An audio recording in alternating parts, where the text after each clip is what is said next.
રાજસ્થાનની જેસલમેર સીમા પર ગુલાલ અને નૃત્ય સાથે બીએસએફ જવાનોએ કરી હોળીની ઉજવણી। જેસલમેરમાં ભારત પાકિસ્તાન સીમા પર તૈનાત બોર્ડર સિક્યુરિટી ફોર્સના જવાનો હોળી મહોત્સવની પૂર્વ સંધ્યાએ ઉત્સાહભેર ઉજવણી કરી રહ્યો છે। સીમાની સુરક્ષા અને દેશ સેવામાં સતત નિષ્ઠા રાખતા જવાનો રંગોનો તહેવાર મનાવીને પોતાની સંસ્કૃતિ અને પરંપરાને જીવંત રાખી રહ્યા છે। ઉત્સવ દરમિયાન જવાનો એકબીજાને ગુલાલ લગાડીને અને પરંપરાગત ગીતો પર નૃત્ય કરીને હોળીની ખુશીઓ વહેંચી રહ્યા છે। આ પ્રસંગે તેઓએ સંગીત અને નૃત્ય સાથે પોતાની ડ્યુટીની વચ્ચે પણ ઉત્સવનો આનંદ માણ્યો। બીએસએફના જવાનો માટે હોળી જેવા તહેવારો તેમની માનસિક તંદુરસ્તી અને ટીમ સ્પિરિટને વધારવામાં મદદરૂપ થાય છે।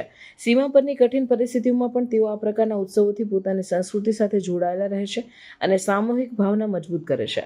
આ રીતે બીએસએફના જવાનો દેશની સુરક્ષા સાથે તહેવારોની ઉજવણી કરીને દેશભક્તિ અને સંસ્કૃતિ પ્રત્યેની તેમની પ્રતિબદ્ધતા દર્શાવે છે।